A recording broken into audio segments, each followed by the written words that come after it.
Weiss et Julio César Vasquez. Et puis il y aura également au programme Ludovic Proto et Pierre Lorcy. Bref, grande soirée sportive. Retour sur ce match, vous le voyez, c'est le stade de Boavista. La rencontre ne se déroule pas sur le stade de Salgueiros parce que le terrain ne répond pas aux normes de l'UEFA, mais sur celui de Boavista, peu de monde et pourtant, Philippe, une rencontre qui présente un caractère inédit parce que c'est la première fois que les deux équipes disputent un match de Coupe d'Europe. Et oui, donc c'est forcément inédit comme rencontre aujourd'hui. C'est le match des puceaux de l'Europe, comme disait Eric Bilderman, écrivait Eric Bilderman aujourd'hui dans l'équipe. Et c'est vrai que Salgueiros, c'est un nom qu'on connaît mal. C'est une équipe qui n'est revenue en première division qu'il y a 2 saisons seulement et qui a accroché l'Europe en marquant 36 points en 38 matchs dans son championnat. C'est assez étonnant. Elle a accroché la 5e place de la sorte au goal average particulier avec Berhamar. Et de l'autre côté, on a Cannes qui, avec 41 points en 38 matchs, a également été un Européen très étonnant et historique au niveau de ce record de points. Donc, contre Cannes qui était donc 4e avec cette place. C'était beaucoup de réussite pour ces deux clubs qui se retrouvent aujourd'hui. Oui, pour bien montrer la différence qu'il existe dans le football portugais entre les 3 grands clubs que sont le Sporting, Benfica, Porto. Eh bien, Benfica, le champion du Portugal, a terminé avec 33 points d'avance sur Salgueiros. Donc cela montre le fossé qu'il existe entre cette équipe de Salgueiros et les 3 grands du championnat. On le voit à travers le peu de monde qu'il y a ce soir. Il y a généralement entre 4 et 5 000 spectateurs de moyenne pour voir Salgueiros. Salgueiros, c'est le club en quelque sorte des quartiers pauvres de Porto. Oui, c'est le nord de Porto, c'est un quartier populaire qui s'appelle les Paranhas. Salgueiros lui-même, c'est le nom d'une fabrique textile qui a donné son nom au club. Mais il faut quand même, puisqu'on est ici à... Non, on n'est pas portugais, hein. Les commentaires, c'est pas nous, ni la réalisation. Pour revenir quand même sur ce stade qu'on découvre, c'est le beau stade de Boavista. Et bien, hier soir, il y a eu un très très beau match entre Boavista et l'Inter de Milan.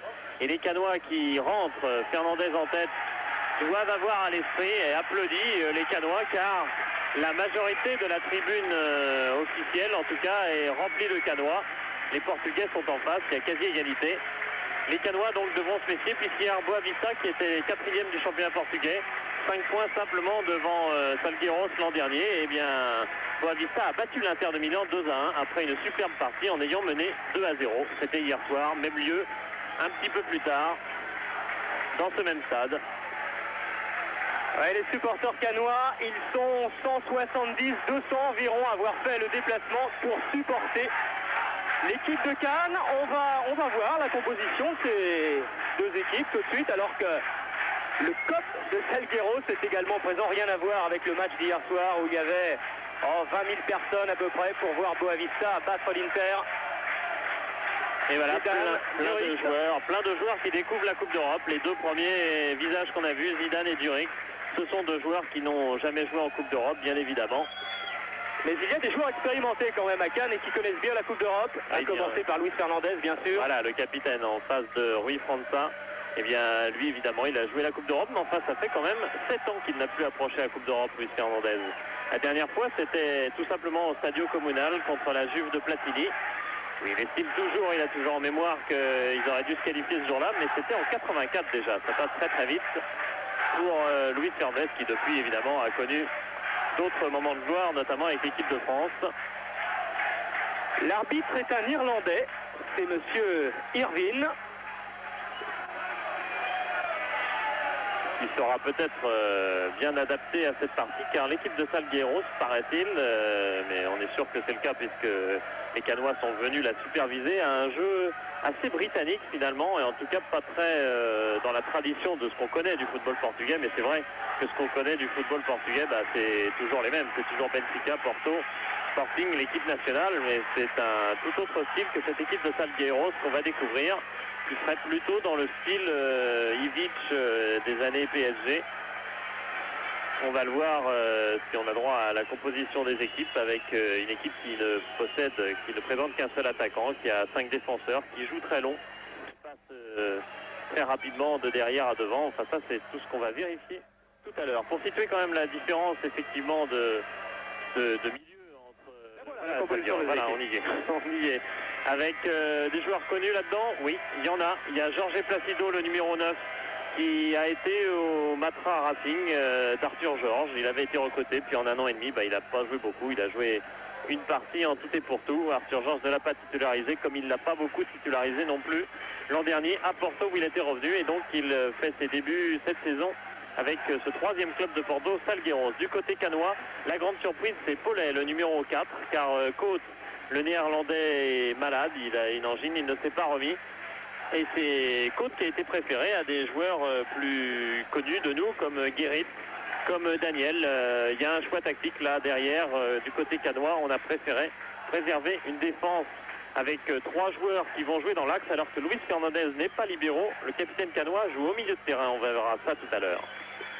Oui, un seul absent finalement du côté de Cannes, donc Coates, alors qu'il y en a 4 du côté de Salgueiros qui vient de donner le coup d'envoi, et pas des moindres, puisque ce sont 4 titulaires, dont Joincevic, un Yougoslave, 2 Yougoslaves, il y a Draskovic et Joincevic. On y reviendra. Et la première touche est pour l'équipe de Cannes. Et dès le premier ballon, on a joué très long du côté de Salgueiros, c'était annoncé. Et c'est pour ça qu'on a bâti un mur en défense, un mur de joueurs très performants de la tête. 3 défenseurs centraux qui sont Stasius à droite, Ré aussi dans l'axe, et Paulet à gauche. Alors que l'on a aperçu Boro Primorat, l'entraîneur de Cannes, Mambik, pour personne, si ce n'est Milovat, un des 2 Yougoslaves présents ce soir dans l'équipe de Salgueiros. L'autre étant Nikolic, le créateur de cette équipe, le cerveau de l'équipe. Et Madureira. Le cerveau serbe d'ailleurs, et non...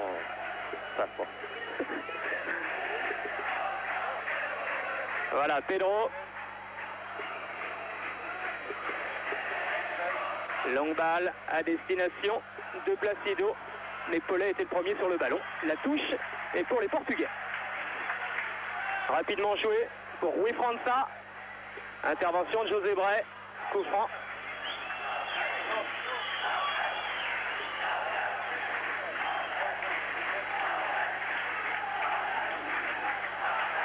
Qui va être joué par Luis Fernandez. Avec à ses côtés Paulet, que l'on découvre donc ce soir. C'est un stagiaire, ils sont 2 stagiaires ce soir dans l'équipe de Cannes. Il y a Paulet et il y a Zidane également. Oui, mais Paulet est bien plus inattendu à ce niveau, puisqu'il n'a en tout et pour tout dans sa carrière joué qu'une seule rencontre de première division contre Rennes. Il y a 2 semaines, il s'en était très bien tiré et il fait partie du plan Primorat pour aujourd'hui. Long ballon en avant, Langers, Omambi qui se retrouve avec le ballon, qui va peut-être pouvoir pénétrer dans les 18 mètres, tir et arrêt de Madureira. Première occasion véritablement dangereuse. Elle est à mettre à l'actif des Canois, ce n'est pas terminé. José Bray qui s'échappe sur la gauche, tir de Bray. Et le ballon qui ne passe pas loin de la cage de Madureira. Et 2 occasions en une, 2 occasions sur une même action pour Cannes. Ça c'est intéressant car je vous l'ai dit, Salgueiros joue avec une défense a priori renforcée. Or elle a commis d'emblée des erreurs. Elle a tout de suite obligé Madureira, son gardien, à être sollicité. Bray a encore tiré derrière, voilà, qui met le match dans de bonnes dispositions côté canois. José Bray très offensif d'entrée. Et qui va faire cette touche d'ailleurs, Bray. Il l'a dit, hein, aujourd'hui on n'a pas le droit de ne pas passer. On aurait pu tomber au tirage au sort sur le Real ou Francfort qui était dans la même poule de tirage. Omambic avec Luis Fernandez. Stasius en relais avec Franck Durix. Les Portugais qui repartent avec Pedrosa, un petit peu isolé. Pedrosa, il a essayé de chercher Alvaro Suarez sur l'aile gauche. Et Luis Fernandez est bien revenu. Fernandez qui peut donner pour du suivier. Et ça va repartir. Et pour l'instant, on ne peut pas dire que l'équipe canoise ait été vraiment mise en danger. C'est vraiment, pour l'instant, aucune construction du côté de Salgueiros n'a pu aboutir à un jeu de 2 ou 3 passes minimum. Long ballon de Paulet, on recherche beaucoup la tête de François Omambi en ce début de match. Je crois que Cannes aura très certainement intérêt à mettre le jeu à terre, car techniquement les Canois sont probablement nettement supérieurs. Ils ont construit un milieu de terrain quand même avec Durix, Fernandez, Azanovic et Zidane, un milieu de terrain très technique. C'est bien pour avoir le ballon au pied, alors que c'est à Salgueiros sans doute de balancer des longs ballons pour des rêves imaginaires. ce que fait Pedrosa en recherchant la tête de Placido. Faute de Collet. Ah, faute pour Placido. Placido pas très content d'ailleurs sur cette action, bien joué. Les Canois à l'attaque avec Azanovic qui a deux Portugais sur le dos. Qui réussit à passer difficilement. Et Pedro. Long ballon en profondeur, intervention de Réussi. Alvaro Suarez de la tête, récupération canoise, Fernandez, Durix. Drey aussi, qui change d'aile complètement à destination de Bray. Ah, c'était une action d'école, le côté canois, ils ont travaillé ça toute la semaine dernière. C'est des constructions assez rapides en une touche de balle, assez rapide. Et puis tout d'un coup, il faut ce changement d'aile pour désaxer une équipe qui joue très regroupée. Long ballon de Nikolic. Voilà. Un jeu simple. On saute souvent le milieu du côté de Salgueiros. Ah, c'est simple, quand Salgueiros est en position offensive, il n'y a plus de milieu de terrain. C'est comme quand Ivic entraînait le Paris Saint-Germain, c'est-à-dire qu'on a 5 défenseurs assez stables derrière. Et puis, eh bien, à part Rui França qui reste dans une position de base au milieu de terrain, eh bien, dès qu'on a la balle, on essaye tout de suite d'aller chercher un appui très loin. Et à ce moment-là, Vigna, Nikolic, les joueurs comme cela se positionnent en tant qu'attaquant carrément. Pedrosa qui a essayé de glisser pour Vigna, intervention Luis Fernandez avec Omembiik. Et la touche est pour Salgueiros. Voilà, et on indiquait aux joueurs de Salgueiros sur le banc de se calmer un petit peu. De calmer un petit peu le jeu car il y a un peu de frénésie effectivement. Et vous voyez toujours ces longs ballons. Il était cette fois pour Placido et la faute pour Sassus. Rapidement joué. Et il y aura corner puisque Drey aussi a sorti ce ballon. La petite faute d'inattention, il va falloir faire attention. Les coups de pied arrêtés sont le point fort de l'équipe de Salgueiros qui marque essentiellement sur ce genre de coups et notamment grâce à ce Nikolic qui tire tous les coups francs, tous les coups de pied arrêtés, les corners. Au premier poteau, dégagement du Suyer pour Langers. Voilà, Langers qui va essayer de prendre de vitesse la défense de Salgueiros. Long ballon, mais hors jeu d'Asanovic sur ce ballon donné par Zidane.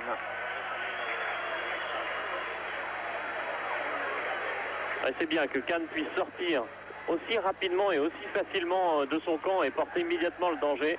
Ça va tout de même freiner l'allant de l'équipe portugaise. L'allant qui n'existe pas encore d'ailleurs tout à fait. Il y a 3 joueurs que les Portugais craignent tout particulièrement, ils le disent, c'est Asanovic, Luis Fernandez et François Omembiik. Eux aussi ont espionné Cannes bien sûr et Zidane aussi avait été bien repéré comme l'ensemble du milieu de terrain cannois d'ailleurs. La tête d'Alvaro Suarez pour Vigna. Redoutable ce Vigna en milieu de terrain. Ouais, c'est lui que les Canois craignent le plus. Il est plus inattendu que Nikolic dans son jeu. Et surtout, il est très grand et bon de la tête. Ah, Rui França, cette fois pour personne. Sinon, Michel Dussuyer qui va pouvoir dégager son équipe. Pas trop d'inquiétude finalement pour l'instant pour l'équipe de Cannes. José Bray avec Dussuyer. Ah, c'est pas tout à fait l'ambiance qu'attendait le président Pedretti quand l'an dernier Cannes avait arraché sa qualification à Montpellier. Je te rappelle qu'à cette époque-là, avoir parlé des 100 000 spectateurs, de matchs fous. Puis là, il a débarqué tout à l'heure et il s'est dit, aujourd'hui, on va jouer devant 2000 personnes. C'est presque un match amical à Valoris pour nous. Alors, Rui França, en retrait pour Pedro. Alors, Rui França de nouveau, marqué par Zidane en profondeur là-bas pour Vigna. Pelé qui est le premier sur ce ballon. La touche est quand même portugaise.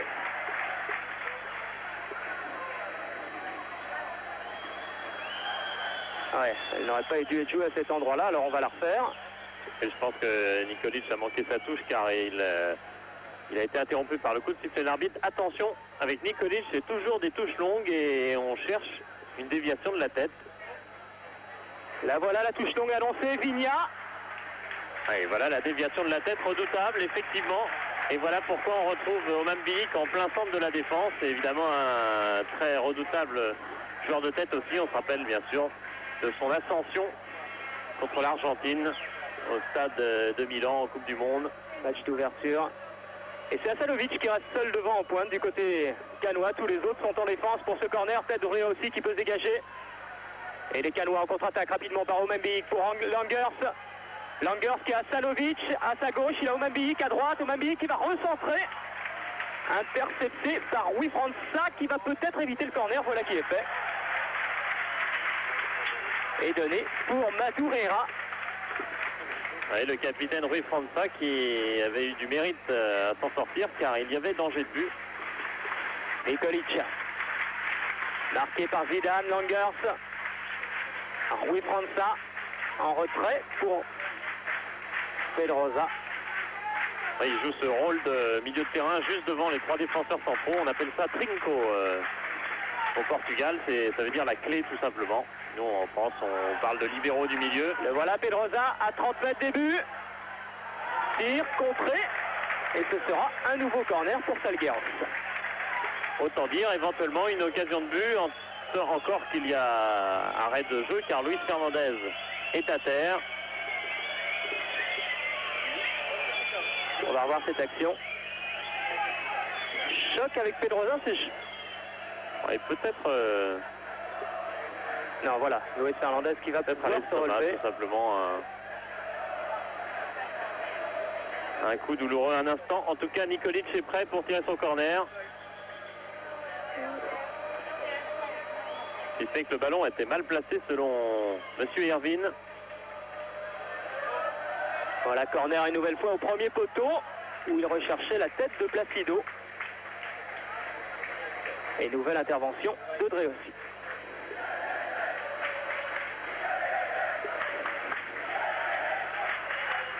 Toujours Nikolic pour tirer le corner. À droite, à gauche, les touches. Nikolic fait tout dans cette équipe, tout ce qui concerne les coups de pied arrêtés tout au moins. Cette fois, la balle est au second poteau. Intervention de Dussuyer. Qui avait été devancé Michel Dussuyer. Autant dire qu'il y avait danger, même si le joueur a pris la balle vraiment en bout de tête et que donc il n'a pas pu rabattre cette balle, bien sûr. C'était l'autre Yougoslave.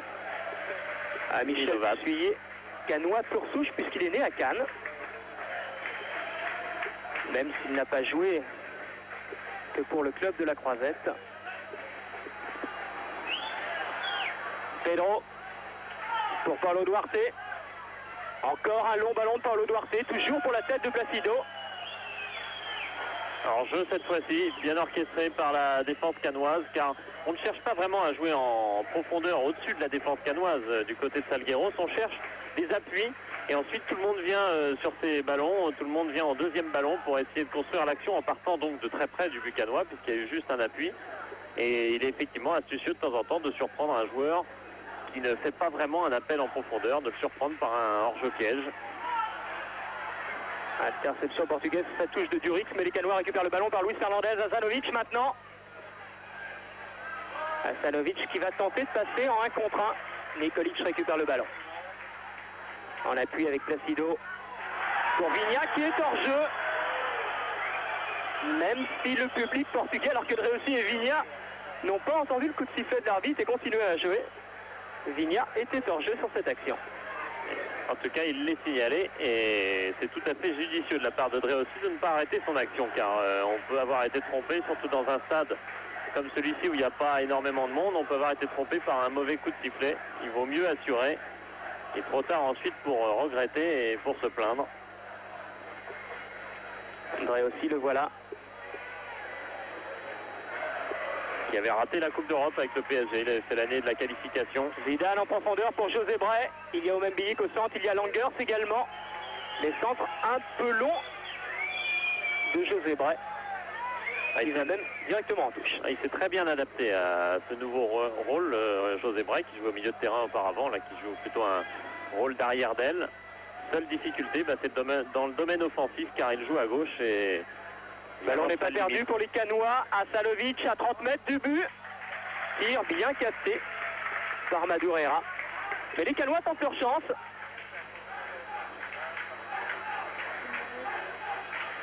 Nouveau hors-jeu de Placido cette fois. Ah, les Canois sont prévenus, ils ont décortiqué le jeu portugais. Et en plus, ils rétrécissent énormément en jouant ainsi le hors-jeu, ils rétrécissent énormément le terrain. Comme les Portugais aiment bien justement le grandir en quelque sorte en jouant très long. Langers, Vigna pour Placido. André aussi est le plus rapide. Et il y aura corner. Il y aura faute. Faute initiale, ouais, de Placido. Qui n'est pas forcément le plus à l'aise dans ce style de jeu, car il joue un rôle d'avant-centre de pointe, alors que c'est un joueur, oui, faute indiscutable, un joueur plutôt assez technique. Et il faut dire d'ailleurs qu'en début de saison, il n'était pas forcément titulaire. Il y avait un joueur avant lui, un grand noir dont je ne retrouve plus le nom, et puis il y avait aussi Draskovic, mais qui lui est un autre Yougoslave, un quatrième, mais qui n'est pas qualifié en Coupe d'Europe. C'est ouais, Edel, ouais. le joueur que Montbéliard était très content de ne pas avoir sur sa route. Il s'est blessé au genou pour 4 mois au moins. Tout comme Alvaro Maciel d'ailleurs. Sont 4, on vous l'a dit, à être absent du côté de Salgueiros. C'est beaucoup. Pedrosa qui aura du mal sur cette balle. Ouais, mais c'est pas ils sont habitués à recevoir des ballons un petit peu difficiles comme ça, donc c'est pas le genre à se décourager pour tant d'échecs sur ces longues balles.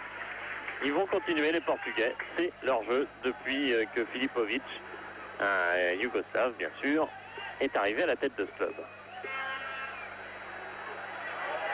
Alors, Rui França, intervention du Rix qui a mis le ballon en touche. Touche jouée bien évidemment par Nikolic.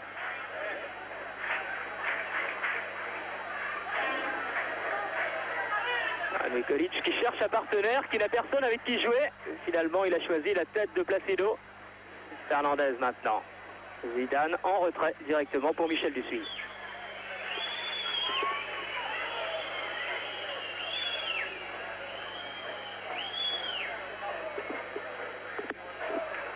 Boro Primorac, qui ne doit pas être très inquiet pour l'instant. Faute de Pedrosa, qui s'est un peu trop appuyé là. Pedrosa qui joue justement à la place d'Alvaro Maciel, blessé également pour 4-5 mois comme Edel. Et coup franc tiré par Luis Fernandez. Qui joue à sa place, lui, à son ancienne place. Pour Durix. Fernandez toujours. Oh, reprise un peu loin là de Luis Fernandez, mais qui a essayé. Ah, il aime bien tenter, Luis, toujours, même quand c'est très difficile, qu'il est comme ça sur son pied gauche. Il aime bien tenter des frappes de balle, Luis Fernandez, qui retrouve donc une place de milieu de terrain, comme en équipe de France, quand Michel Platini lui fait confiance, comme une mi-temps en Pologne. Et puis, comme contre Lille cette année, une fois, il a joué milieu de terrain, déjà dès le début de match. Puis, de toute façon, il y retourne très souvent au milieu de terrain quand Cannes a des difficultés. Et ça a été le cas cette saison.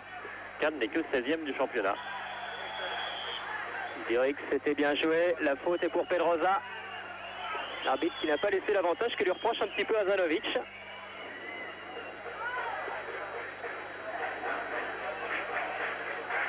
Et toujours Fernandez pour le coup franc. Le ballon récupéré par Paulo Duarte. Nikolic face à Sassus. Placido dans le rond central, intervention Pelé. Et c'est Milovac qui va être le premier sur ce ballon pour Abilio.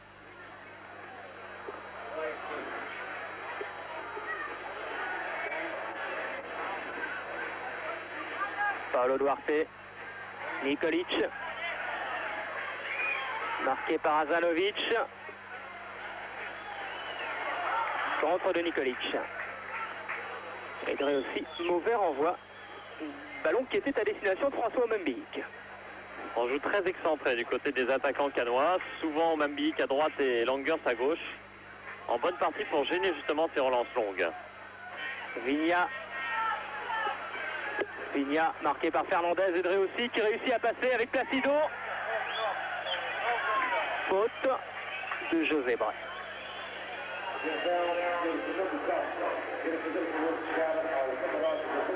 Ouais, Fernandez avait déjà raccroché une première fois et Placido cette fois est pris.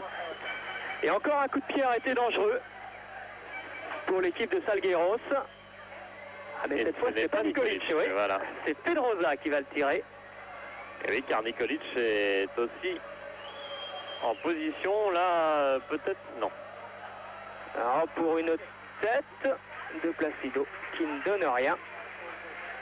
Et on voyait Nikolic s'approcher éventuellement pour frapper, non pas le coup franc directement, mais sur une passe. Il y a des ruses parfois. On a vu beaucoup de longues touches systématiques, par exemple contre Funchal. L'équipe de Funchal avait été surprise, elle avait été battue 1-0 sur une touche jouée au contraire tout court et ensuite un centre. Et pris un revers la défense.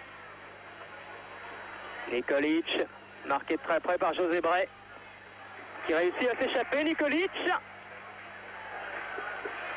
Il est tout de même international, ce joueur. Il a été international du temps où il était à l'Étoile Rouge de Belgrade, où il a fait quand même 6 saisons. C'est une référence.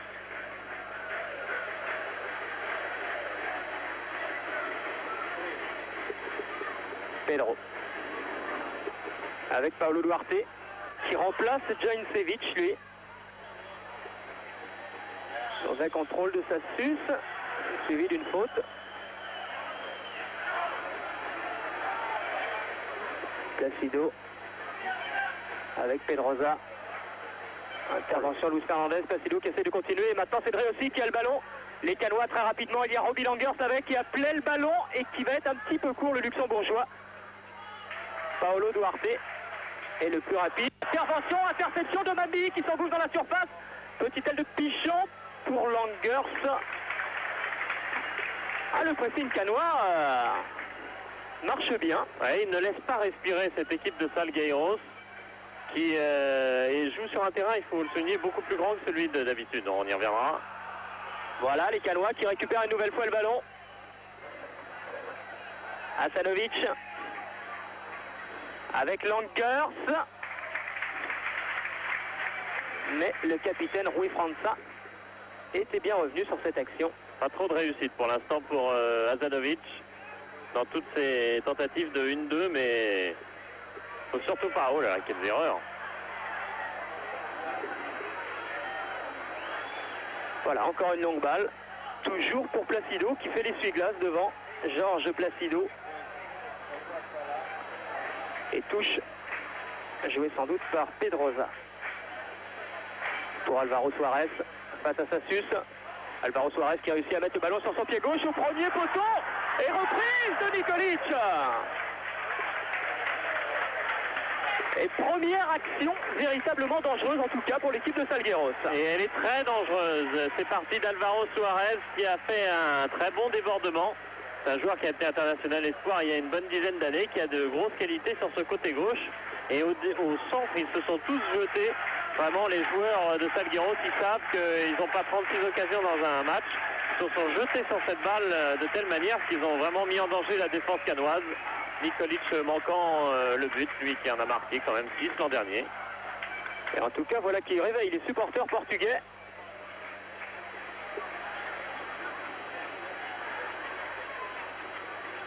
Et qui va permettre aux Canois de ne pas s'endormir. Hasanovic qui a du mal à se débarrasser au milieu de Nikolic et d'Alvaro Suarez.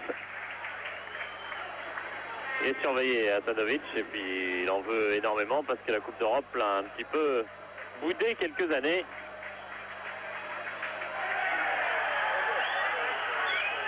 La touche est portugaise. Abilio qui jouait à Porto l'an passé, Abilio. Ouais, qui jouait pas beaucoup. Qui jouait pas beaucoup, mais qui a pris la place de Nelson, qui lui est parti au Sporting avec Tosé. C'était les deux meilleurs joueurs, Nelson et Tosé de Salgueiros. Ils sont partis pour le Sporting, Tosé étant notamment le buteur de l'équipe. Paulo Duarte en retrait pour Madureira. Abilio d'ailleurs est prêté toujours par Porto. Il appartient toujours à Porto car c'est un jeune espoir intéressant, 21 ans. Arthur Georges lui faisait confiance de temps à autre. Plutôt au milieu de terrain d'ailleurs qu'en défense à droite comme c'est le cas maintenant. La tête de Vigna, reprise du gauche, et ballon qui passe tout près, début du suyer. Voilà le danger de ce Cap-Verdien, origine donc des îles du Cap-Vert, mais bien sûr de nationalité portugaise, c'est une ancienne colonie. Il a été contré par Paulet de la tête dans un premier temps, et la balle est restée un peu entre les deux joueurs, et il s'est bien vite retourné, Vigna, pour placer cette frappe dangereuse. Ça, c'est ce que... Ah voilà, petite remontrance à Michel Dussuyer, parce que le ballon était mal placé, mais il soupçonne Dussuyer d'avoir mal placé le ballon volontairement pour gagner un petit peu de temps. Et il lui a fait remarquer tout ça. Pas la peine de prendre des cartons jaunes, on en sait la grande importance en Coupe d'Europe. Troisième tête consécutive. Ballon finalement portugais pour Nikolic. Avec Abilio. Loin devant, intervention Paulet. De la voilà main. Peut-être le premier carton, ça. Voilà, ouais, l'arbitre qui met la main à sa poche et qui va certainement sortir le premier carton jaune du match. Pour Ludovic Paulet. Il y a un des rares vierges en ce domaine cette saison, puisque, on l'a dit, il a joué qu'un seul match contre Rennes. Voilà, ce sera un jaune.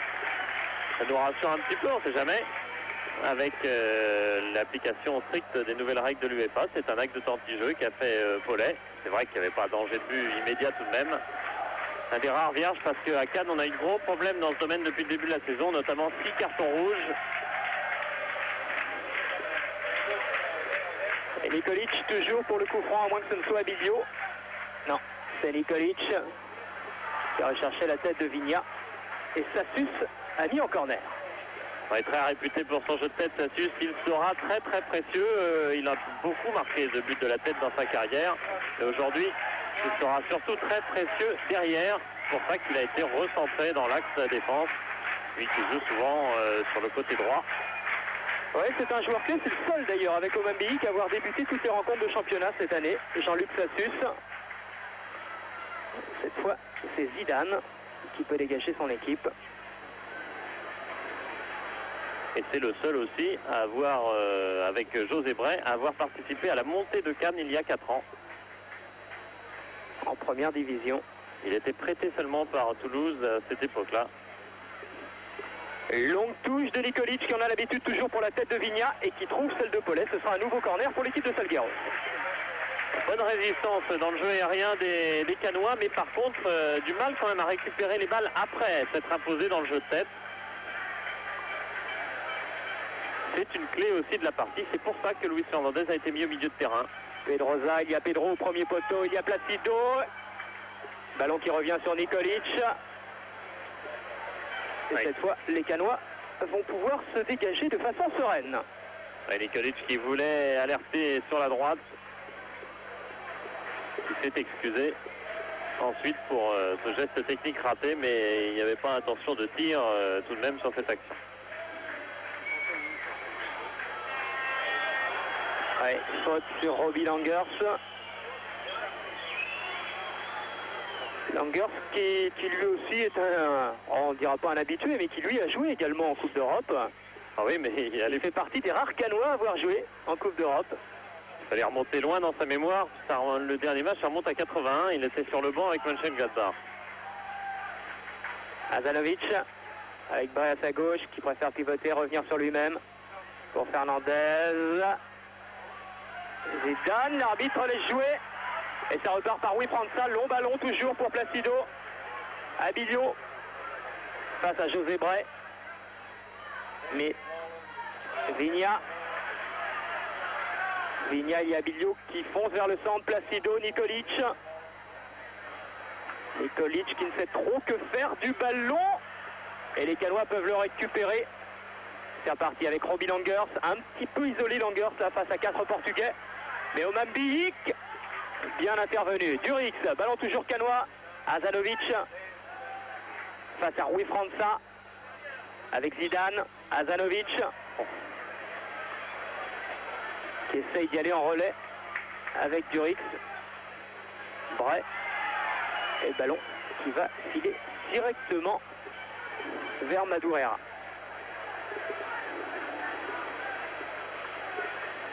Gardien de 32 ans, le plus ancien de l'équipe après Rui França. C'est d'ailleurs le vice-capitaine, on peut dire comme ça.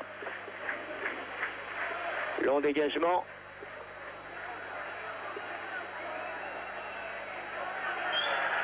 La touche est canoise, au grand désappointement des supporters portugais.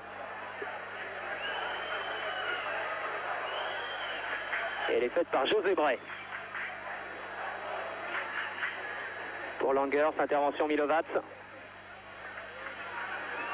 Fernandez. Nikolic. Ah, ils sont 3 longs ballons en profondeur pour Alvaro Suarez et Jean-Luc Sassus. Qui assure, car c'est une balle avec un mauvais rebond, on ne sait jamais. Il peut manquer un contrôle et si jamais il laissait filer cette balle, c'était danger de but immédiat.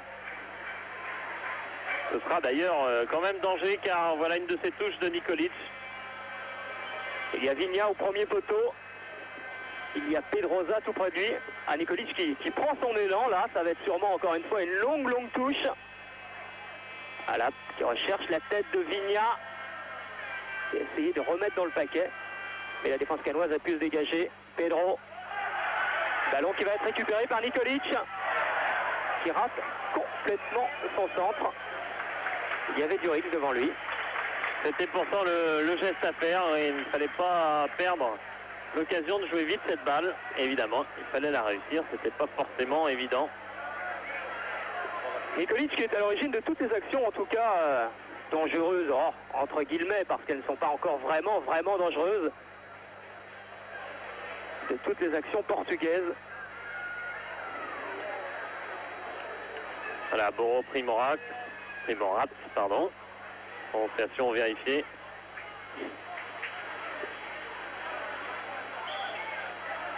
Faute de Paulo Duarte sur Langers. Et coup franc qui va être joué par Luis Fernandez. Ah, Sassus qui s'était engouffré, qui revient finalement. Luis Fernandez pour Azanovic. Et nouvelle faute portugaise. Et coup franc bien placé cette fois. Pour la tête, pourquoi pas, d'Omambi. Il y a Jean-Luc Sassus également qui monte. Il y a Ludovic Paulet qui est monté également. Et il y a bien évidemment Robbie Langers. Voilà le pied gauche d'Asanovic pour Langers. Et les Portugais mésententent là, dont profite Asanovic. Cette fois l'arbitre ne siffle pas et les Portugais vont pouvoir se dégager avec Nikolic. Oh, mauvais renvoi de Nikolic. Intervention Zidane. Contré à son tour par Milovac. Pour Placido qui laisse filer pour Alvaro Suarez. Mais Jean-Luc Sassus était là. Ah, il y a de graves approximations par instant dans l'équipe portugaise, mais il faut s'en méfier. Ils ont eu une occasion tout à l'heure, un match peut prendre une tournure bien différente sur un petit coup du sort comme ça. Ouais, échec de Ludovic Paulet dans sa relance. Il avait joué d'ailleurs libéraux contre Rennes, poste qu'il occupe assez souvent en Détroit. Il joue aussi milieu de terrain parfois, comme le week-end dernier. Ah, il dit là c'est vraiment le plus beau jour de ma vie, je pensais même pas être dans les 16 et je me retrouve sur le terrain ce soir. Et oui, il y a des joueurs comme Zoran Vujovic par exemple, qui avec Asanovic avait connu la Coupe d'Europe à Hajduk Split, et puis qu'il a connu ensuite bien sûr à Bordeaux. Et bien Zoran Vujovic est resté à la maison. Bien qu'il soit maintenant naturalisé, donc il a la double nationalité, il n'y a plus de problème étranger de son côté, mais on aime aussi les jeunes du côté canois, même si on avait l'an dernier une des équipes les plus anciennes du championnat. Fernandez avec Langers qui cherche sur le côté droit Duric qui remet pour Fernandez. Duric qui va pouvoir centrer, il y a Azanovic au centre, la tête d'Azanovic. Le ballon qui n'est pas sorti pour les Canois. José Bray, récupération Placido. pour Alvaro Suarez, mais une fois de plus, Jean-Luc Sassus est sur la trajectoire du ballon et il peut glisser pour Michel Dussuyer. Effectivement, c'est assez rare, une systématisation de la recherche du jeu long, qui est expliqué d'ailleurs par Filipovic. Il dit peu importe que ce soit court ou long, ce qui m'intéresse c'est que la balle aille très très vite devant le but adverse. Bon, visiblement ces joueurs l'ont compris en jouant très long également parce que ça arrive plus vite, même si on n'a pas forcément la balle à l'arrivée. C'est une systématisation qui est assez inconnue en France quand même à ce point-là en tout cas.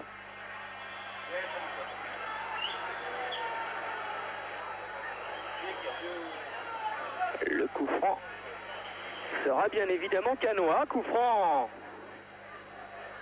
bien placé. Il y a de nouveau Paulet qui remonte dans la surface de réparation. Il y a François Omambiik qui va se placer.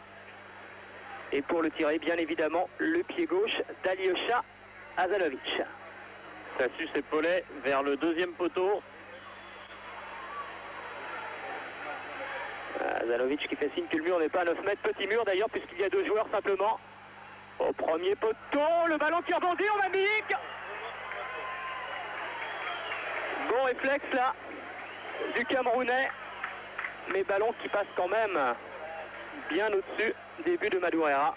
On va revoir cette action. Il a été très très vif Omambiik pour reprendre cette balle. Regardez, il a fallu être vraiment très très rapide pour contrôler et reprendre, mais Omambiik n'a pas trop de réussite depuis qu'il est à Cannes. Un seul but marqué de la tête à Jean-Luc Ettori, donc contre Monaco. Vigna, la tête de Dreossi.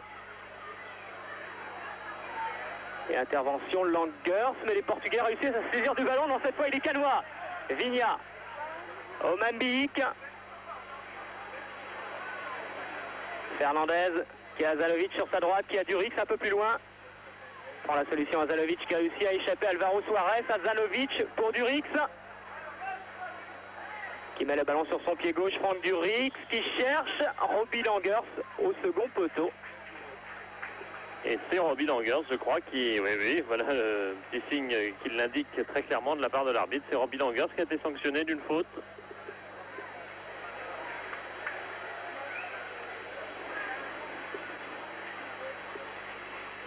Et ça repart côté portugais avec Rui França.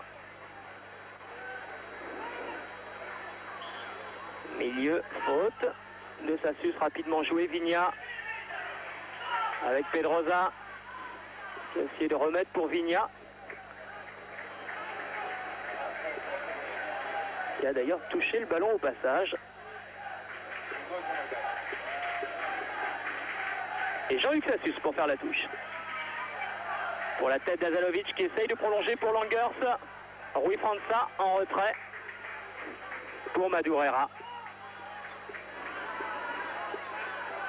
Et toujours 0-0. Bon résultat pour l'instant pour les Canois. S'ils l'emportaient, c'est vrai, ben ça ferait le chelem pour les Français. Après les victoires de Lyon, de Marseille, d'Auxerre et de Monaco. C'est possible. Nikolic. Faute de Sassus. Ouais, Nikolic qui sait bien provoquer les fautes, qui a bien joué le coup sur cette action. Alors on va voir comment il est écarté du bras, essentiellement, oui, effectivement, et on peut parfaitement sanctionner ce genre de faute. Bien sûr, la faute est largement accentuée par le Yougoslave ensuite. Il a 32 ans, il a du métier, bien sûr.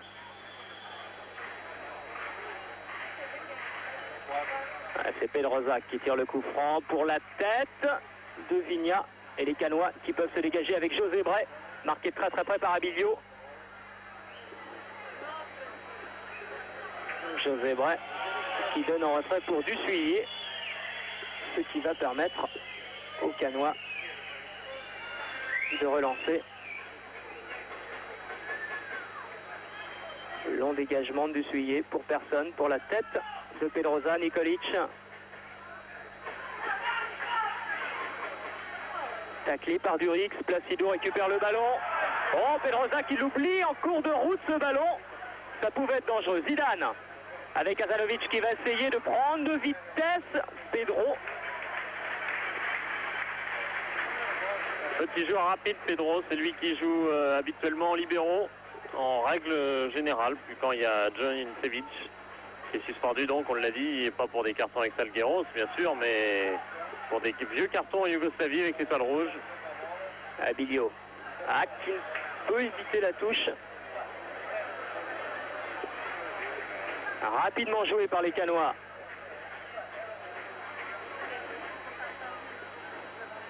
Zidane avec Luis Fernandez qui remet pour Zidane.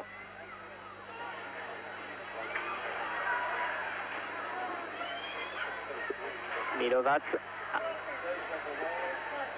Contré. Touche portugaise.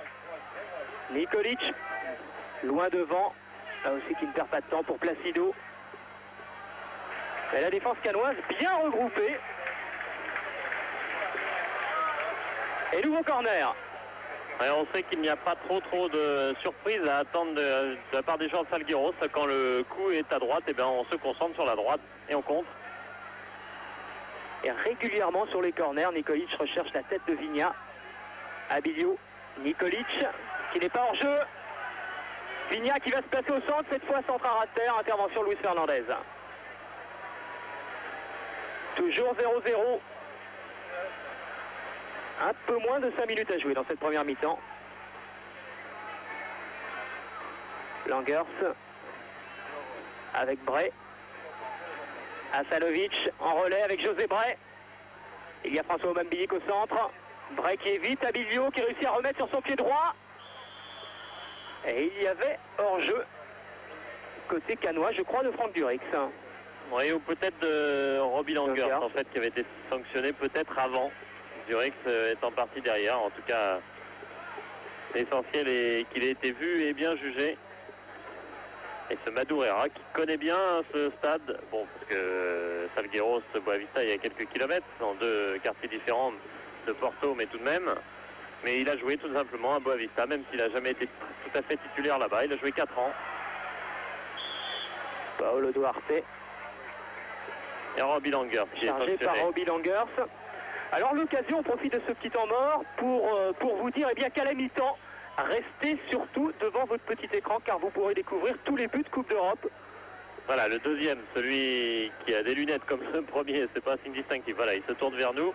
C'est bien sûr Zoran Filipovic, lui aussi international yougoslave et qui a joué avec Boro Primorac, entraîneur d'en face, en sélection yougoslave.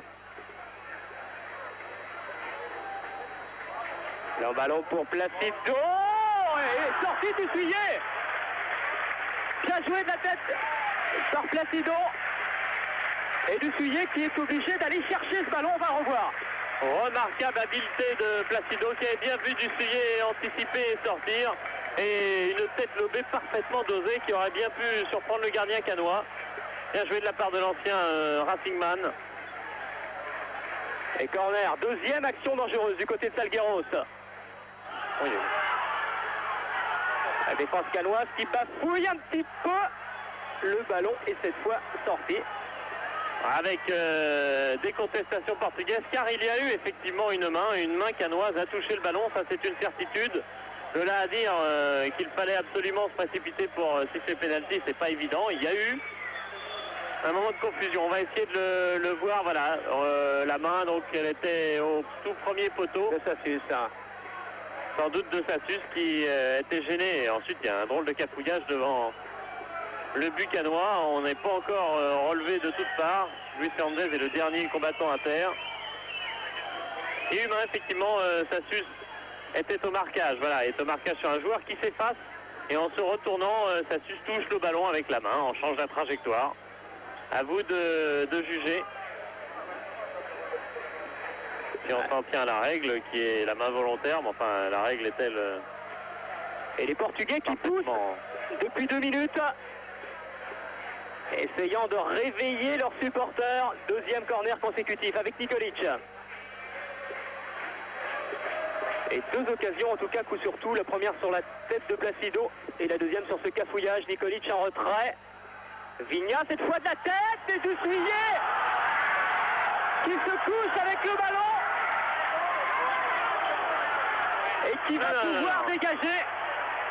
Oui, l'arbitre a fait un geste des bras assez surprenant. Ouais. Mais en fait, il disait tout simplement jouer, jouer. Les joueurs portugais ont cru au but, ils croyaient que l'arbitre. Voilà, ils ont cru qu'il indiquait le centre du terrain. Et en fait, Dupé qui a effectivement trébuché derrière sa ligne. Ça, c'est des choses qui arrivent. Mais l'arbitre était très très bien placé.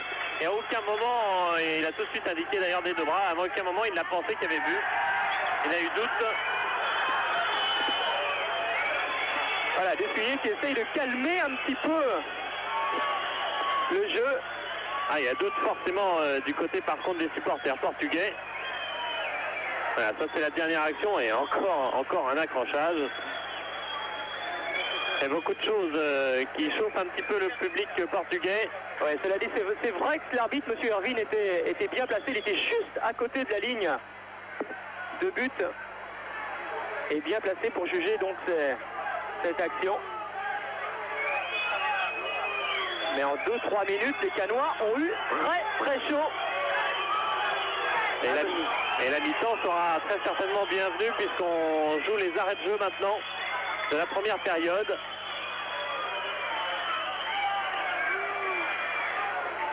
Chassus. Azanovic. Azanovic face à deux Portugais. Faute sur le Yougoslave. Et coup franc un petit peu loin des buts de Madureira. Bon, avec Azanovic, on ne sait jamais. C'est un redoutable tireur de coup franc. La faute de Rui França. Là, il tentait quelque chose d'assez compliqué, Azanovic.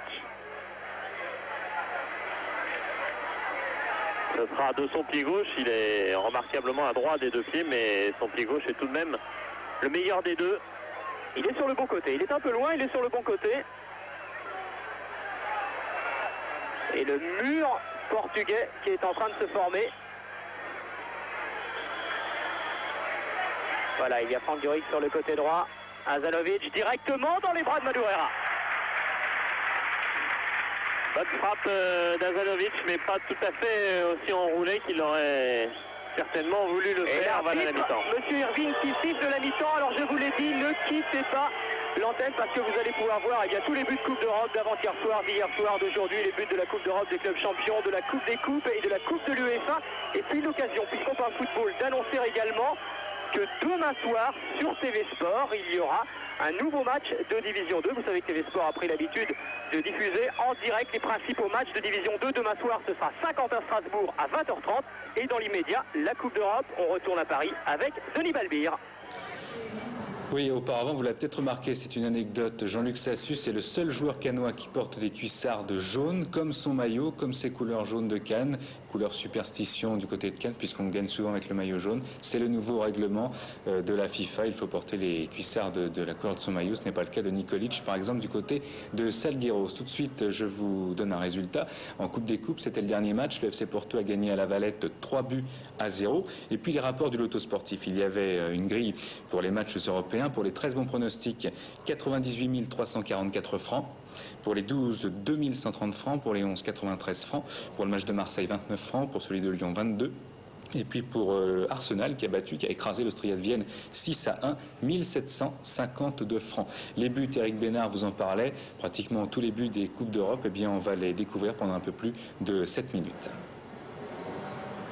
Difficile rentrée des Lyonnais sur la scène européenne avec pourtant une belle combinaison et un seul but face à Auxerre sur ce centre de Bouderbala. C'est Rémi Garde qui a suivi, le capitaine de la tête marque 1-0. En Coupe de l'UEFA, l'Ajax face aux Suédois d'Orebro. Premier but de Denis Bergkamp sur ce coup franc, 1-0. Et puis ensuite sur ce corner à la réception, c'est Winter. La balle a bien franchi la ligne, indique l'arbitre. Et dernier but, ce sera le troisième pour Peterson. Centre, tête et Peterson est là. Pour du pied droit, tromper le gardien, 3-0. Pas trop de problèmes non plus en Coupe des Champions pour Barcelone face aux Allemands de Rostock. Avec une superbe combinaison. Le numéro 10, c'est Michael Laudrup. Le numéro 10 qui hésite à repiquer sur le centre. Finalement, il passe à droite. Michael Laudrup qui trompe le gardien, 1-0. Le deuxième but vient aussi de la droite, c'est Goicoechea qui reprend ce centre, 2-0. On revoit ce centre au ralenti, le centre imparable Les Allemands de Rostock sont pressés et sur cette pression justement des Barcelonais, eh bien, un défenseur va commettre une erreur et 3-0 pour les Espagnols. On reste en Espagne mais en Coupe de l'UEFA avec le Sporting de Gijón. Premier but de la tête alors que le gardien touche la balle de Monchu. Et sur le deuxième but de Luovi, là aussi, le gardien va effleurer le ballon. Mais la balle va rentrer sur ce tir donc à ras de terre de Luovi. Nicosie à Chypre en Coupe des Coupes face aux Belges du FC Bruges avec le premier but pour Dziubinski. Du pied droit contre pied. Et le deuxième à l'extérieur pour Boy sur cette passe en profondeur. Contrôle du droit, tir du gauche, 2-0. L'Olympique de Marseille, ouverture de Casoni pour Jean-Pierre Papin. Sans contrôle, comme il en a l'habitude, 1-0. Premier but de Papin au Luxembourg. Ce sera un festival de Jean-Pierre Papin. Cette soirée, Casoni encore pour Abedi Pelé. Abedi Pelé qui va se porter sur l'aile gauche, qui va voir s'enfoncer dans la surface de réparation Daniel Zverev, voilà qui est fait. Et but du pied droit de Zverev, 2-0. Enfin, c'est le plus beau but peut-être de toutes ces Coupes d'Europe. Corner de Manuel Amoros, reprise instantanée de Jean-Pierre Papin qui a reculé. Le ballon a été légèrement touché par un défenseur.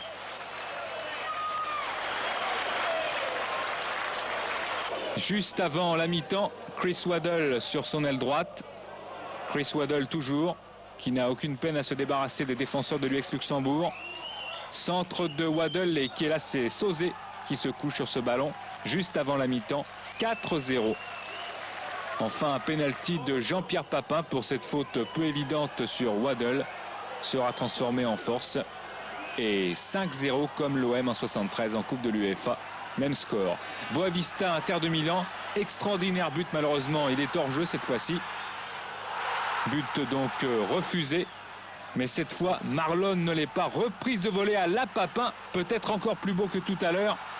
Marlon ouvre le score pour les Portugais de Boavista face à l'Inter de Milan. Extraordinaire ce but. Boavista qui va doubler la mise sur cette reprise par Barny. 2-0 et puis l'Inter va enfin réagir avec un but de Fontalan. 2-1 score final. Stuttgart recevait les Hongrois de Pech. Sammer est à la réception de ce centre. Les défenseurs ont touché plusieurs fois le ballon, mais ils n'ont pu le dégager comme ils le devaient. Attention à ce tir encore. Balle en profondeur à la limite du hors-jeu. Walter reprend ce centre. Les Hongrois ont mal joué le piège du hors-jeu. Et puis là, sur ce centre de Sammer, tête de Bourwald. 3-0. Walter encore à la limite du hors-jeu, pratiquement comme tout à l'heure. 4-0. Enfin, à la dernière minute de jeu sur ce corner, c'est Balog qui réduit le score à 4-1. La Sampdoria de Gênes face aux Norvégiens de Rosenborg. Premier but de Lombardo de la tête. Gianluca Vialli, Roberto Dossena est là. Tir de Dossena. 2-0. Dossena encore. Servi par Cerezo. Dossena 3-0.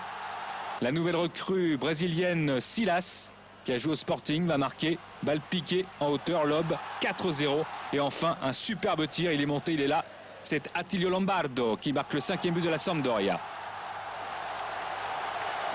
Les Autrichiens du FC Tirol contre les Norvégiens de Tromsø en Coupe de l'UEFA. Et c'est Tromsø qui ouvre le score à la 2e minute par Johansen. Grosse surprise. Mais le FC Tirol ne se décourage pas. Ortnagel réduit le score 1 partout. Et sur ce magnifique coup franc du numéro 10, Gorosito, le FC Tirol va finalement l'emporter de justesse 2-1. D'autres Autrichiens ont souffert en Coupe de l'UEFA. Sturm Graz devant les Hollandais de Utrecht qui bénéficient ici d'un pénalty que transforme Smolarek. Grosse surprise en Coupe de l'UEFA. Le Bayern de Munich va en Irlande face à Cork City. Les Irlandais interceptent. Et c'est Barny qui va tromper le gardien du Bayern de près. 1-0. Explosion de joie dans le stade bien sûr. Mais Effenberg va réduire le score. Il arrache le match nul. Il est au départ de l'action et aussi à l'arrivée. Un but partout entre Cork City et le Bayern de Munich. On voit ici Effenberg qui a bien suivi l'action.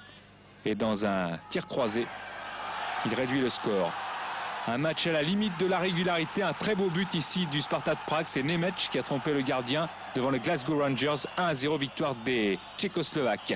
Le Real Madrid face à Bratislava en Coupe de l'UEFA obtient un pénalty que transforme Mitchell. Mais Bratislava égalise par Dubovski. Victoire quand même à l'extérieur pour le Real. Avec ce tir repoussé dans les pieds de Emilio Butragueño. L'AS Roma face au CSKA Moscou, but contre son camp de Fokin. Sergeliev a bien suivi, un partout. Et Rizzitelli va avoir une énorme chance sur ses contres favorables pour tromper le gardien du CSKA Moscou. Victoire de l'AS Roma 2-1. En Coupe des clubs champions, Grasshoppers de Zurich en Suisse face à Anderlecht. Ce sont les Belges qui ouvrent le score par cette tête de Marc de Grise qui en perd l'équilibre. Pratiquement égalisation de Krasson contre son camp car c'est un Belge qui dévie légèrement le ballon. Un partout, c'est le score final.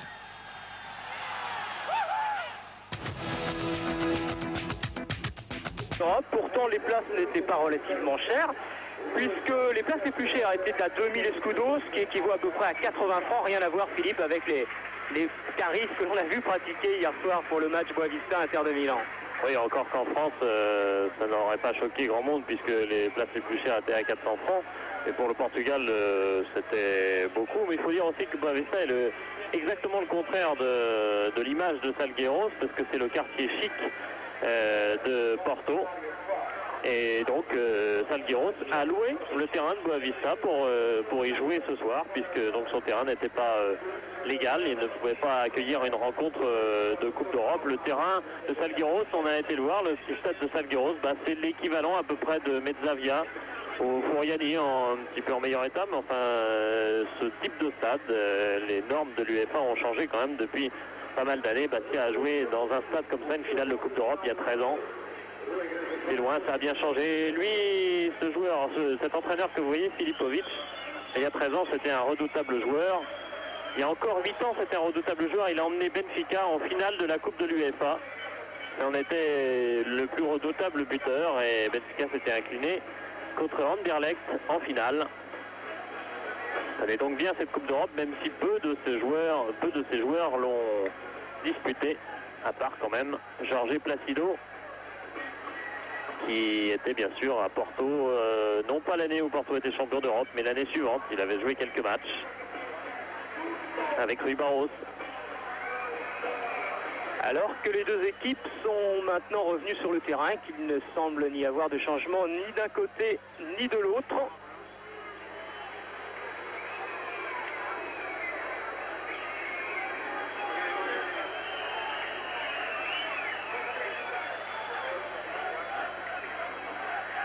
Et que c'est Cannes qui va donner le coup d'envoi de cette deuxième mi-temps. Boro Primorac, 0-0, c'est un bon résultat, ça préserve en tout cas bien évidemment toutes les chances cannoises.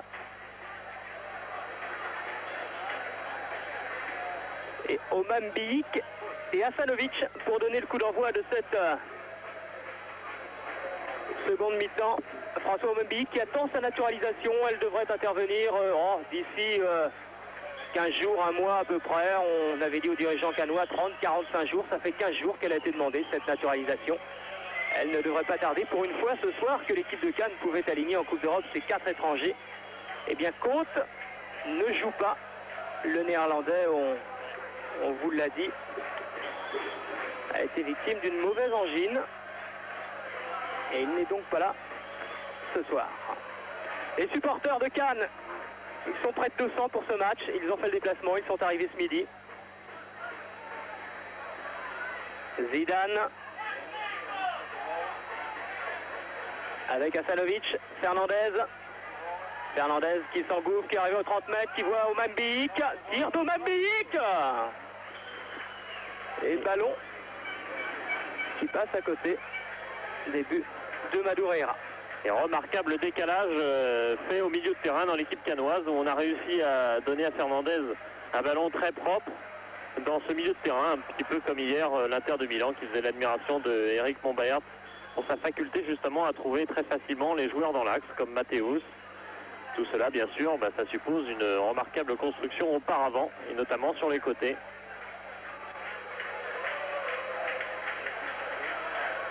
Fernandez avec Break qui n'évite pas la touche. Rapidement joué par Nikolic. Un petit peu trop rapidement d'ailleurs. Ça nous donne un petit temps mort pour vous rappeler un petit souvenir. Marc Pascal, ça vous dit évidemment quelque chose. Marc Pascal, l'ancien avant-centre de Marseille, de Bordeaux, il en a fait pas mal des clubs. Il est maintenant au Portugal dans un club de D1. Il va nous raconter rapidement ça et puis nous dire un petit peu son avis sur Salgueiros qu'il n'a pas encore rencontré en championnat.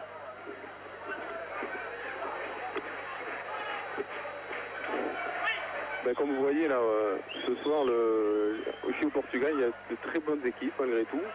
Et le championnat est physiquement très difficile.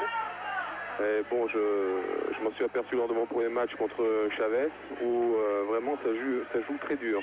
Et vous avez marqué pour votre premier match, hein? Le premier match, oui, bien sûr, j'ai fait une bonne apparition, et puisque nous avons gagné 3-0, et j'ai marqué mon premier but ici au Portugal. Et alors racontez-nous un petit peu rapidement cet itinéraire, comment vous êtes arrivé ici? C'est-à-dire que depuis un an ou deux, je voulais tenter un petit peu ma chance à l'étranger. Et donc cette année, j'ai eu une opportunité au Portugal. Et bon, sur les conseils de Stéphane Paille qui avait trouvé le football portugais très bien. Et le Portugal aussi. Bon, j'ai décidé de tenter ma chance ici. Et pour l'instant, ça se passe plutôt bien. Effectivement. Mais je crois que ce soir, ce sera très difficile pour Cannes, je pense, parce que Salgueiros, c'est une équipe qui est très accrocheur. Ils sont très accrocheurs. Et je pense que ça sera très difficile pour eux. 0-0 pour l'instant. Match qui a repris il y a un peu moins de 5 minutes. Et nouvelle touche, jouée par Nikolic. Drake qui tente de faire obstruction là sur ces longues touches de Nikolic qui recherche une nouvelle fois la tête de Vigna. Dégagement de Dreossi. Vigna de la tête. Et but! Et but de Salgueiros par Placido qui ouvre le score. On vous l'avait dit, au départ une longue touche de Nikolic, le scénario habituel pour l'équipe de Salgueiros et Placido à la finition. Alors on ne peut pas dire que ce soit une construction extrêmement compliquée, mais il a fallu quand même un remarquable geste technique de Placido. Regardez, en pivot comme ça, aller placer ce ballon dans l'angle opposé, que c'est difficile pour un joueur qui en plus n'a quasiment pas joué depuis 2 ans et demi maintenant. Il a joué 2 saisons au Matra. Bon, il a été prêté en fin de saison. Regardez cette superbe reprise. Il a été prêté en fin de saison la première année au Sporting, où il a à peine joué une quinzaine de matchs. Il est retourné au Matra. Il n'a toujours pas joué avec Arthur Georges, qui d'ailleurs a quitté le Matra en milieu de saison. Il est revenu à Porto. Il a retrouvé qui, Arthur Georges. Et l'an dernier, il a joué 4 matchs seulement, parce qu'il y a une concurrence énorme dans les grands clubs portugais. Il y avait Paille pour commencer. Il y avait Kostadinov. Il y avait beaucoup de joueurs de haut niveau. Domingos, l'international portugais. Il ne jouait pas, Jorge Placido. Quel beau retour que ce but marqué. Il se rappelle un petit peu à nos souvenirs. Ouais, c'est ce qu'il a dit d'ailleurs avant le match. Il a dit de toute façon cette année, alors qu'Omambi est signalé hors jeu, Georges Placido a dit cette année je vais me surpasser parce que comme vous l'avez dit, je suis resté 2 ans sans jouer. Et je suis prêt à faire une grande saison. Et bien voilà, ça démarre bien. But contre l'Escan. Il y avait hors-jeu. On a eu un petit doute parce qu'on avait vu le joueur monter et partir de bien loin pour monter, mais il y avait bien hors-jeu. Le ralenti l'a prouvé. Les Portugais toujours l'attaque talonnade de Nikolic. Dan était là avant Vigna. Et Placido avait dit 1-0, ce serait très bien. Je pense qu'il aurait pu ajouter 1-0 et si c'est moi qui marque, c'est encore mieux. Il ne l'avait pas dit, mais 1-0, c'est bien pour Salgueiros, c'est pas bien pour Cannes et pour Primorac. José Bray. Ouais, faute d'Abilio. Et on se rappelle de la parole d'Éric Montbert en sortant du stade hier, Boavista et Inter. On lui a demandé si 2-1, le même score, donc ça lui plairait pour Cannes. S'il était d'accord, mais pas du tout. Il avait dit non. Alors je pense qu'ici on peut marquer 1 ou 2 buts. Et bien il va falloir les marquer parce que 1-0 c'est plus mauvais que 2-1 pour l'instant. Alors que c'est Robbie Langers qui est à terre. Ouais, souhaitons-lui qu'il n'ait rien parce qu'il a fait une saison dernière épouvantable à Nice, troublé par de nombreuses blessures. Quand il a fait sa rentrée contre Rennes, il s'est même fait une petite élongation. Il n'a pas fini la rencontre, ça a rentré avec Cannes lors de la 9e journée. Bon, mais apparemment c'est pas grand-chose et ce n'est toujours pas grand-chose. On est content de l'avoir sur le terrain, Robbie Langers. Ouais, il y a 1 mois et demi encore joué à Épinal avec l'équipe de Nice et qui ce soir est en Coupe d'Europe. Ah, vous ne pouvez pas savoir, dit-il, le plaisir que ça me fait. Les Portugais avec Milovat, Nikolic et Placido, l'auteur du but, qui remet pour Vigna. Vigna marqué par Break, il peut démarquer Nikolic. Centre de Nikolic, à terre, intervention de réussi. Mais ça pousse en ce début de seconde mi-temps du côté portugais. Et psychologiquement, il est certain que ce but de Placido a dû les doper. José Bray pour Langers, qui change complètement la trajectoire du ballon. Durix. François Wemby qui va se remettre au centre. Durix qui recherchait justement le Camerounais. Et la défense portugaise qui peut se dégager. Sassus, Jean-Luc Sassus, contré Sassus par Alvaro Suarez. Démarqué sur le côté gauche, Alvaro Suarez, il y a Georges Placido au centre. Et intervention de Luis Fernandez.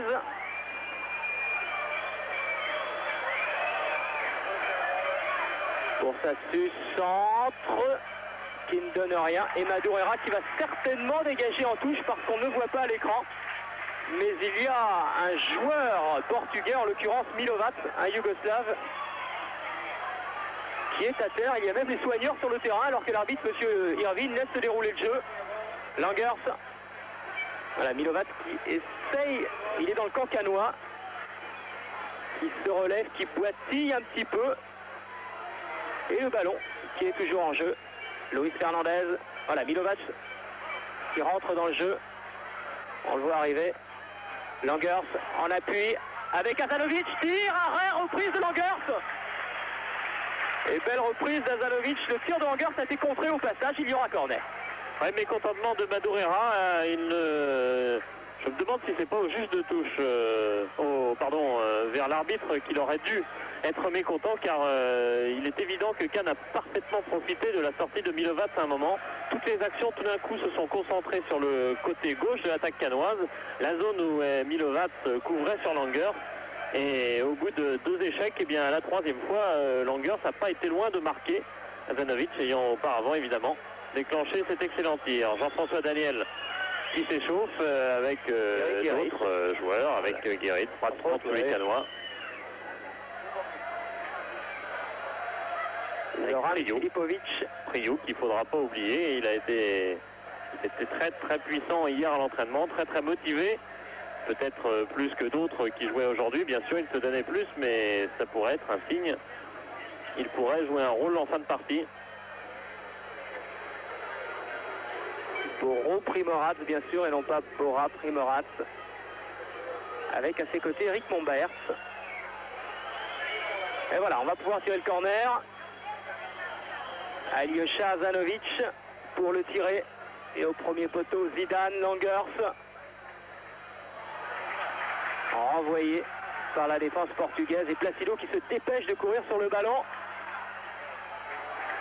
Et des petites erreurs côté canois. Placido avait dit ça peut devenir n'importe quoi cette rencontre parce qu'il n'y a pas d'expérience ni d'un côté ni de l'autre. Il oubliait quand même des Luis Fernandez ou autres. Mais c'est vrai que depuis que Cannes a encaissé ce but, on a vu des erreurs techniques, des petites fautes d'intention même de la part de Sassus, là, de Durix. Et heureusement qu'il y a justement des Luis Fernandez pour calmer tout ça. Fernandez qui vient de donner justement pour Azanovic, qui perd le ballon. Azanovic. L'arbitre de touche qui a levé son drapeau pour signaler un hors-jeu, celui de Georges Placido. Ouais, il pouvait faire l'économie d'un coup de sifflet car c'est vraiment un joueur revenant de blessure et complètement à l'autre bout du terrain.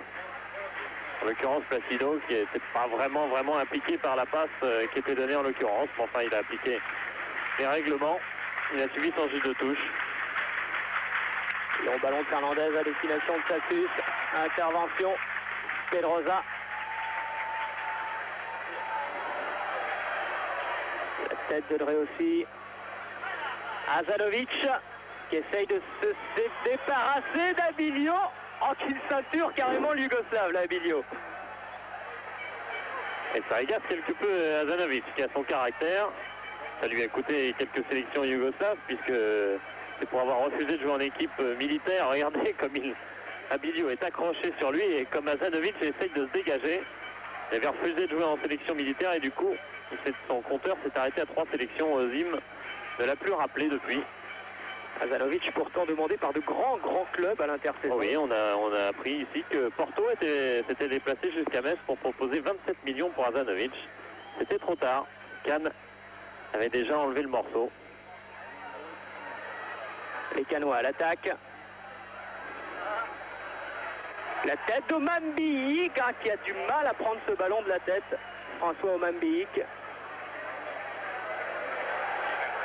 Et oui, le temps d'adaptation, c'est ce qu'il réclame un petit peu dans cette équipe canoise. Et c'est vrai qu'il n'a pas tout à fait la réussite.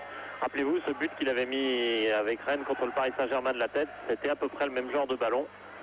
Il était alors en pleine confiance. En début de saison, il y a une bonne année. Et Madureira qui va pouvoir dégager son équipe. Un long dégagement, comme souvent, pour la tête de qui? De Vigna. Qui a essayé de prendre le ballon de la tête. Vigna qui l'a cette fois sur son pied gauche, pied droit. Et contre-attaque canoise, Zidane. Le contre est favorable à Zidane, mais le ballon revient dans les pieds portugais. Sassus en retraite pour du suivier. 2-3 passes, c'est vraiment le maximum dans cette équipe de Salgueiros, mais ça permet souvent de préparer une ouverture qui n'est pas toujours contre le sens du jeu. Ballon qui revient dans les pieds de Luis Fernandez. Sassus, contré, la touche et Canois. Ouais, il y a de l'agressivité effectivement sur le terrain de Salgueiros qui est beaucoup plus petit. C'est une équipe qui joue un pressing ardent. Et sur la pelouse de Boavista, eh bien, on le voit encore. Zanovic qui est lui. C'est lui qui est sanctionné. Pas tout à fait en réussite à Zanovic depuis le début de cette partie. Je l'avais dit tout à l'heure qu'il avait des problèmes avec la Coupe d'Europe parce que bon, il a eu des bons débuts en Coupe d'Europe. Il avait éliminé Metz avec Hajduk Split, par exemple. Il y avait eu 4 buts de Zlatko Jovic ce jour-là du côté de la Croatie. Il avait marqué un pénalty à Joseph-Antoine Bell, un peu inutile puisque Hajduk avait été éliminé nettement par Marseille en 87.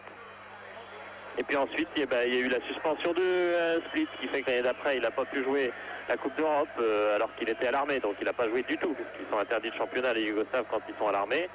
Et puis il est parti à Metz justement au moment où il venait de requalifier Hajduk pour la Coupe d'Europe. Donc ça fait pas mal d'années qu'il n'a plus connu ce cadre. Zidane. Milovat, c'est le premier sur le ballon. Abré, très accrocheur, qui réussit à récupérer ce ballon, qui essaye de déborder Milovat, de mettre le ballon sur son pied gauche. Mais c'est difficile, il avait 3 Portugais sur le dos. José Bray. Vigna avec Placido. Georges et Placido qui évite Luis Fernandez pour Pedrosa.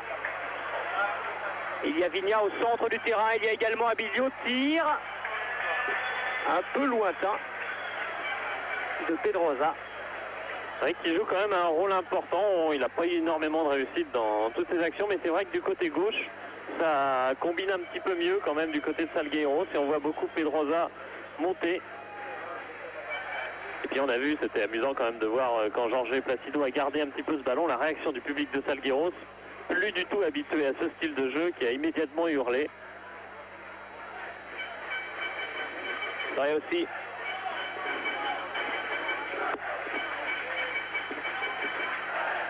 Long ballon de Drey aussi à destination d'Azanovic, mais qui trouve une nouvelle fois la tête d'un défenseur portugais. Azanovic qui a réussi à récupérer le ballon et à le conserver surtout. Qui change d'aile, qui a vu Robbie Langers sur le côté gauche du terrain. Langers du pied droit, dégagement, ballon qui revient dans les pieds de José Bray. Il passe un joueur, 2 joueurs, mais il y avait Paulo Duarte. Défense de Salgueiros très athlétique. Et encore il manque John Sevic.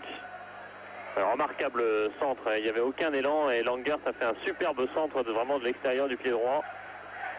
Et ensuite donc cette percée de Bray qui pousse un peu loin, qui trébuche un peu Et c'est là qu'il va commettre la faute. Ouais, bon. Je pense qu'il essayait de contourner son adversaire.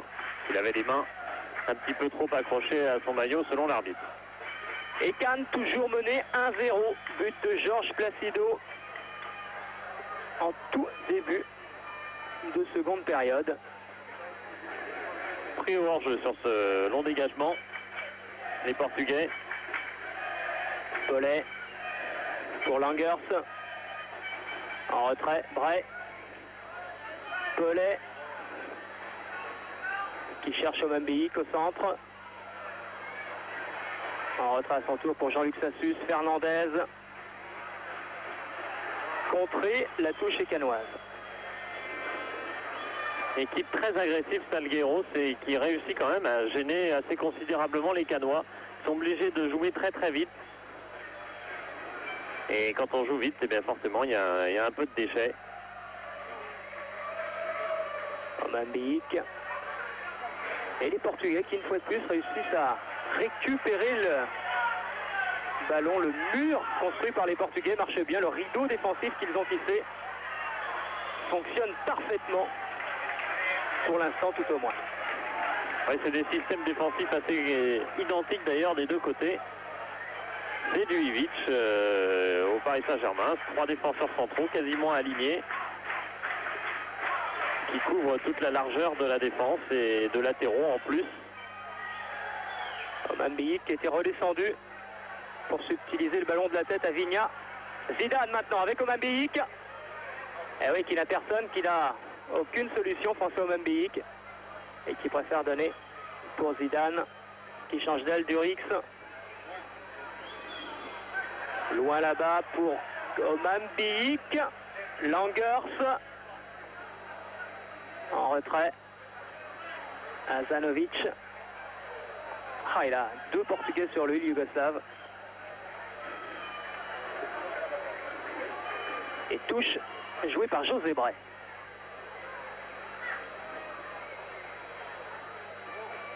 Longue touche de Bray. Dégagement de Vigna. Nikolic qui rate un petit peu son dégagement. Et récupération de Ré aussi. Avec Durix. Appel de balle de Jean-Luc Sassus. Et Paolo Duarte en retrait pour Madureira.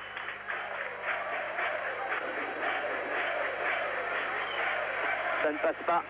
On a du mal côté canois. Il faut dire que Cannes a une saison très difficile car très peu depuis le début de cette saison, Cannes a mené au score. C'est arrivé vraiment très peu de fois, je crois en tout à peu près 80 minutes en dehors du match de Rennes, où là cette fois Cannes avait mené assez nettement cette partie. Donc en tout peut-être mettons 150 minutes maximum depuis le début de la saison en état de confiance. Avec Vigna et Paulet, long dégagement. Azanovic qui va essayer de courir après ce ballon, mais bien joué de la part de Milovac. Ouais, ça c'était un duel du championnat yougoslave d'il y a quelques années. Vous savez que d'un côté c'est des Croates, Primorac, Azanovic, et il y a encore Vijovic. De l'autre côté il n'y a que des Serbes. Enfin, on évitera évidemment dans ces circonstances actuelles de faire des oppositions de ce style. Simplement on remarquera que Azanovic a joué dans la sélection de Croatie, qui a joué contre les États-Unis, qui a gagné. Zidane, Langers qui appelle le ballon. Et dégagement de Salgueiros. Avec Placido. Très en vue Placido depuis le début du match. Pour Vigna, intervention de Ré aussi. Pour personne, si ce n'est Pedro. Ré aussi qui est le libéro aujourd'hui de Cannes. Ce n'est pas Luis Fernandez, ce n'est pas non plus Paulet qui avait été libéraux quand ça avait été une charnière Drey aussi Paulet. Aujourd'hui c'est Drey aussi le plus libre. Fernandez. Durix. Ça suce, le ballon de Durix est un peu profond, un peu trop profond pour Jean-Luc Sassus. Et l'arbitre fait partie du jeu. Zidane. Asanovic, Bray. Long centre de Bray, Oman Biyik, mais le ballon arrive directement sur Madureira. Pas menacé dans ces duels aériens qui lui avaient coûté cher une fois contre Farens l'an dernier, vers le mois d'octobre. Il avait eu un choc avec un attaquant adverse et il avait été resté un jour dans le coma. Il avait perdu sa place pendant une douzaine de matchs au bénéfice de Best, son remplaçant. C'est pas son vrai nom d'ailleurs, c'est un surnom, on était un peu douté. Et Madureira est bien revenu.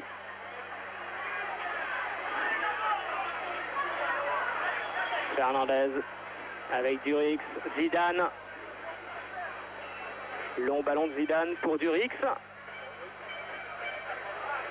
Et ballon une nouvelle fois un peu trop profond, un peu trop fort. Il va y avoir un changement du côté de Salgueiros. C'est Alvaro Soares, dont on n'était pas sûr d'ailleurs qu'il jouerait avant cette partie. Il y avait un doute entre Léan et Alvaro Soares. Et bien c'est le remplacement qui est effectué à l'instant avec ce Léan qui rentre, joueur né à Porto et qui a toujours joué à Salgueiros. C'est un jeune espoir de 20 ans, alors qu'Alvaro Soares c'est un international espoir d'il y a plus de 10 ans puisqu'il a 31 ans maintenant.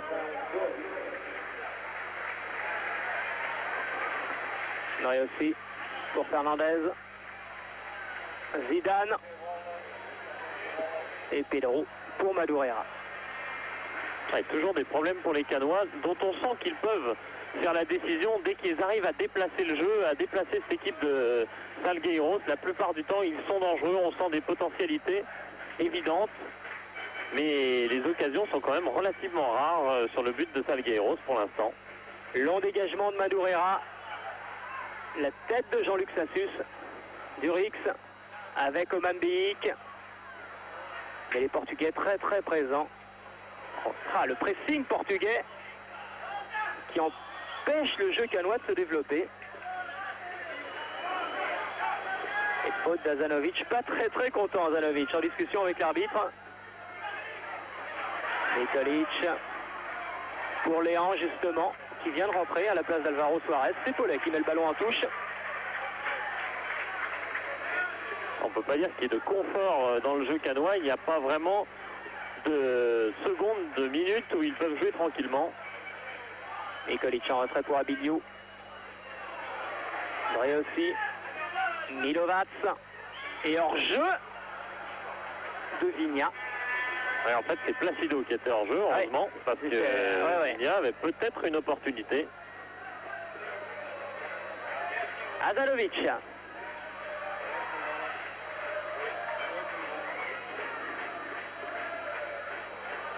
Nouvelle intervention de Léan cette fois. Avec Placido, Léan pour Pedrosa. Léan. Au centre pour Placido, reprise du gauche. Et bonne rentrée de Léan.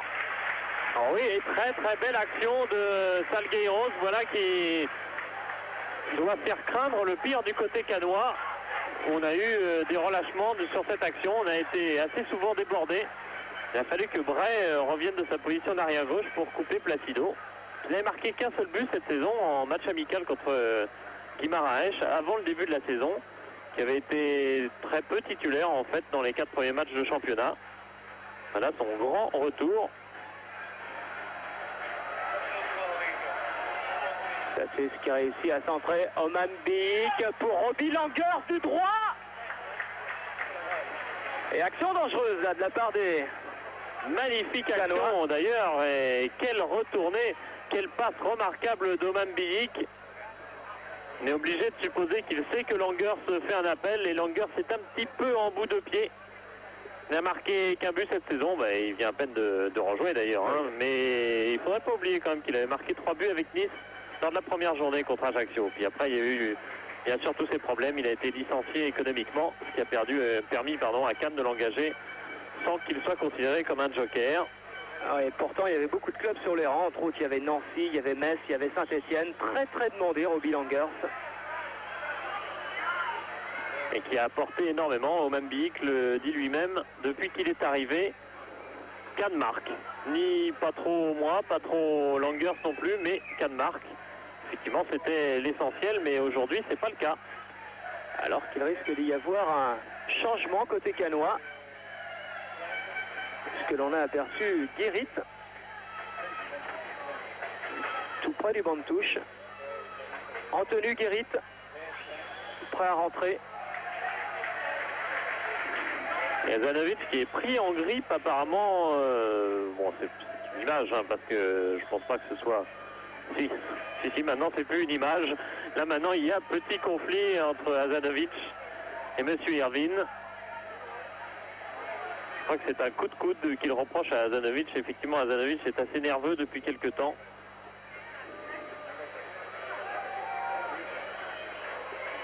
Madureira avec Milovac. Et une nouvelle fois, long dégagement de Madureira pour la tête de Paulet cette fois. Quand les Canois ont vu les cassettes des matchs de Salgueiros, ils ont été vraiment très étonnés et ils se disaient mais c'est pas possible qu'une équipe joue comme ça, comment les joueurs font-ils? Et les joueurs ils sont pas français, ils sont portugais, dans les petits clubs portugais on ne cherche pas toujours la manière. Azanovic pour José Bray.